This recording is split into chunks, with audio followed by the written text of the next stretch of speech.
Hello, my name is Dr. Suzanne Porras from the College of Education. As part of the programming for the 2021 K-State First Book, The Marrow Thieves, I hope you will join us for Dr. Debbie Reese's lecture, Indigenous People, Past, Present, and Future, co-sponsored by the Department of English and their program in children's literature. The Marrow Thieves joins a lineage of books about Native and Indigenous people written by Native and Indigenous people. However, too often, Native peoples are cast only in historic stories and often with stereotypical parts. Dr. Debbie Reese, a member of the Nambi Pueblo in New Mexico, will join us to discuss how Native writers are creating stories that show Native peoples in contemporary and futuristic settings with authentic representations of their language and culture.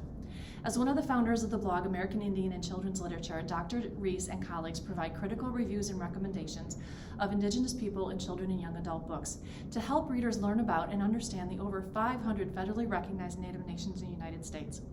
Please join us to learn about how Native writers are filling the gaps of knowledge and pushing against the misrepresentation of their cultures in Dr. Reese's lecture, Indigenous People, Past, Present, and Future.